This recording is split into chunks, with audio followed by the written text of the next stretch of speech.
Parlons.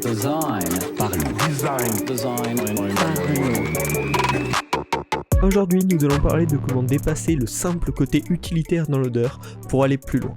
Bienvenue dans Parlons Design, c'est Romain, rentrons tout de suite dans le vif du sujet. Un loader, ça a des rôles de base, deux rôles de base qu'on peut dénoter. Le premier, c'est de donner un feedback sur la progression d'un chargement à l'utilisateur. Le but, c'est de lui faire comprendre que tout marche bien, qu'il n'est pas en train d'attendre pour rien, qu'il n'y a pas un problème du système, mais bien que l'action qu'il a demandé, le chargement d'une nouvelle page, l'envoi d'un fichier ou autre, est bien en train de se réaliser. Il est juste en train de prendre un peu de temps et on peut voir que ça progresse, que ça avance, que d'ici quelques secondes, normalement, on devrait dépasser ce temps de chargement et être libre de continuer. Le deuxième rôle, c'est également de réduire l'impression de longueur du temps d'attente. Avec une animation sympa, avec un petit truc dans ce loader, ça peut donner à l'impression à l'utilisateur qu'il a attendu moins de temps. Ce qui est bien sûr un impact sur l'expérience perçue, la qualité de l'expérience perçue, et va probablement éviter que l'utilisateur quitte le service parce qu'il en a marre. Donc ça, c'est vraiment les deux points de base essentiels de quelle est la mission d'un loader. Mais aujourd'hui, on peut rajouter plus que ça, avec 3 points intéressants que peuvent te permettre d'accomplir un loader. Le premier, ça va être d'affirmer la personnalité du service, du produit. Par exemple, en mettant en avant le ton de ta marque, la façon dont tu parles à ton utilisateur, le message que tu lui fais passer, le petit côté drôle s'il y en a un, ou le côté très sérieux, mais également les couleurs, le logo, l'esprit global du produit. Voilà. Ça peut être un bon endroit pour mettre ça en avant et le rappeler à l'utilisateur à chaque fois qu'il va avoir besoin de se confronter à un temps de chargement, s'immerger en fait dans la marque, dans le produit.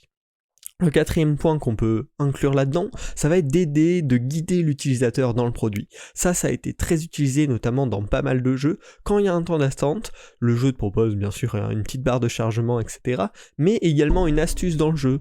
Ça peut être une information sur les nouveautés qui sont sorties, une information sur des choses que tu peux faire dans le jeu et qui seraient peut-être pas découvrables comme ça. Et donc on sert de ce temps de chargement pour apprendre des choses à l'utilisateur, mais ça peut également être des informations par rapport au raccourci, un raccourci qui va permettre à ton utilisateur qui gagne du temps à chaque fois, et il l'aura appris pendant le temps de chargement, donc ça n'aura pas été du temps complètement perdu, mais ça peut être également pour informer sur les nouvelles features. Il y a un nouveau petit truc qui est sorti dans ton produit, mais t'as pas eu vraiment d'endroit pour informer ton utilisateur, ou c'était pas assez important pour carrément sortir un truc pour l'en informer, ça peut être mis dans ce loader. Comme ça, ce temps d'attente est vraiment mis à contribution. Et le cinquième point qu'on peut intégrer dans l'utilité d'un loader, ça va être de divertir et déguiser la curiosité du visiteur. Ça, c'est le point qui va le plus nous intéresser, dont on va parler pas mal en fin de ce podcast. Mais ça peut être fait en donnant des petits facts sympas, drôles, en montrant des petites vidéos, des petites photos amusantes, avec certaines restrictions, on va voir ça, ou également faire un espèce de trailer de ce qui va arriver sur la suite dans les prochaines semaines sur le produit pour aiguiser cette curiosité, pour lui donner envie finalement de voir un temps de chargement, pour qu'il ait accès à ce petit truc sympa, ce petit truc amusant, drôle, ou qui va lui faire se demander qu'est-ce qui va se passer ensuite. Maintenant qu'on a noté les différentes fonctions que peuvent remplir notre loader, on va voir tout simplement comment les remplir. Alors déjà, pour les deux formes traditionnelles, les deux formes de base qui sont donner un feedback sur la progression et réduire l'impression de longueur, on va dire qu'il y a deux formes qui permettent de remplir cette partie utilitaire. La première, ça va être de proposer une barre de chargement qui va avoir l'avantage d'être très visuelle mais imprécise sur l'avancement du chargement. Cependant, la plupart du temps, l'information qu'on a sur la progression du chargement est elle aussi imprécise. Donc finalement, ce petit problème de précision est pas si grave. Ce qui est important, c'est de montrer à l'utilisateur que ça avance. Et dans cette partie barre de chargement, je vois bien sûr toutes les dérivées, un texte qui se remplit, une bulle qui monte, tout ce qui montre un chargement visuellement avec une barre, quelque chose qui avance.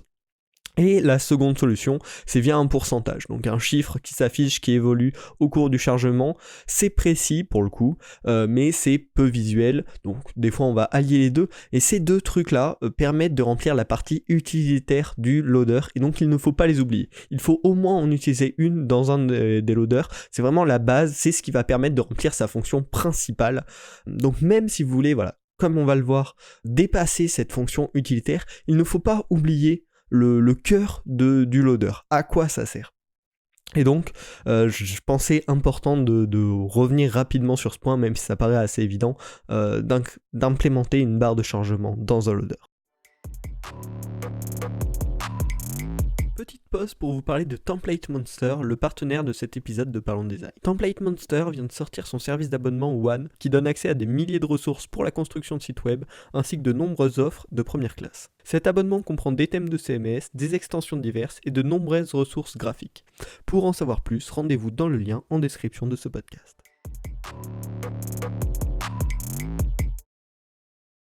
Donc maintenant, le plus qui rend le loader agréable, le but ça va être d'augmenter la bonne humeur de l'utilisateur pour diminuer l'impression du temps d'attente, tout en bénéficiant de quelques avantages dont on a parlé juste avant dans le podcast.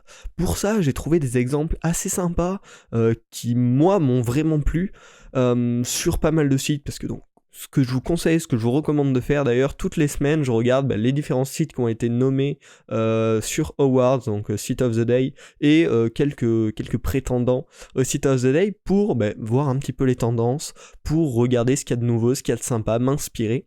Et donc bien sûr des fois je vois des trucs sympas, et notamment dans les loaders, là c'est un peu cette veille sur Awards qui m'a inspiré cet épisode. Donc avec le premier type qui est des loaders qui proposent à chaque fois qu'on va avoir un petit temps de chargement, une image ou un GIF aléatoire à chaque loader. Ça peut également être un message sympa, une petite blague, un petit truc, mais voilà, un petit contenu sympa, rigolo en fait, qui justement à chaque fois était lié un petit peu au produit, au service ou à l'agence qui possédait le site. Et qui, augmentait ma curiosité, donner de la personnalité au site. J'identifiais un petit peu les gens qui étaient derrière ce projet-là, par rapport à ce qu'ils me montraient à chaque chargement, aux petits trucs drôles qu'ils me montraient. Par contre, ce qu'il faut bien faire attention quand on utilise ce type de loader, c'est à l'optimisation de ces éléments. Parce que bien sûr, si on affiche une image ou un GIF, ça risque de ralentir justement le chargement, parce qu'il faut charger ce GIF. Donc pour cela, il y a plusieurs solutions que vous allez pouvoir mettre en place. C'est soit, au lieu d'afficher une image de type JPG, PNG ou un GIF ou même encore pire une vidéo, on va essayer d'afficher un fichier au format SVG, donc vectoriel, qui est très léger et qui va prendre très peu de temps à charger. Ou sinon, si le contenu que vous voulez montrer est plus lourd, il va falloir les préloader avant, quand l'utilisateur est juste en train de naviguer sur le site, et les montrer que si elles sont déjà prêtes. C'est-à-dire ne pas rajouter du temps de chargement au temps de chargement, sinon ça n'a plus aucun sens, mais préloader ces images, et si elles sont prêtes, les afficher pendant le loader, pour avoir cet avantage d'augmenter la bonne humeur, de proposer du contenu intéressant, sympa. Et puis si vraiment vous voulez être parfait en termes de temps de chargement, juste afficher un message avec une jolie typographie qui est déjà utilisée sur le reste de votre site, un petit message à la limite qui peut être aléatoire, qui peut changer, vous avez une base de 10-20 messages qui s'affichent aléatoirement à chaque chargement, et ça ajoutera déjà ce petit côté personnalité sympa en plus du temps de chargement.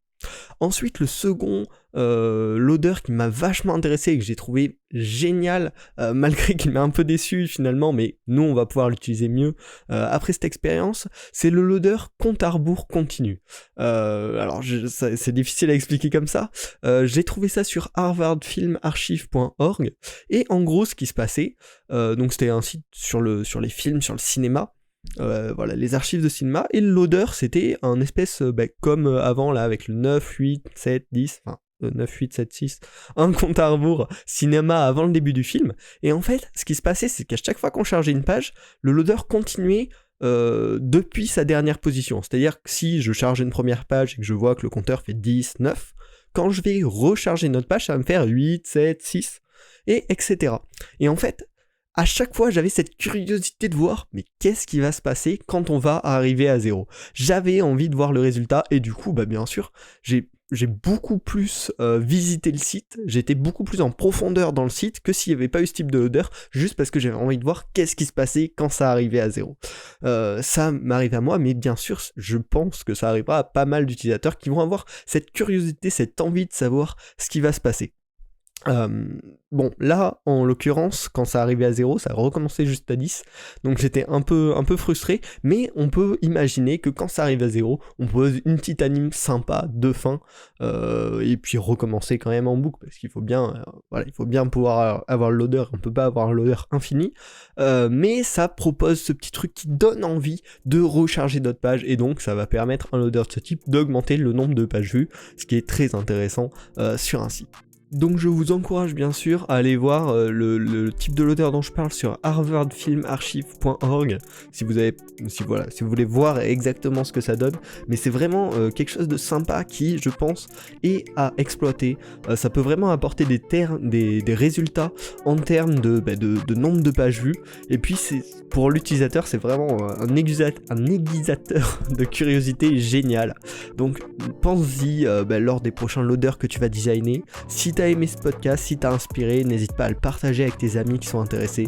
Ça permet de faire grandir la communauté, c'est super. Et puis de le noter sur la plateforme de podcast sur laquelle tu l'écoutes. Un petit 5 étoiles et un petit commentaire, ce serait génial.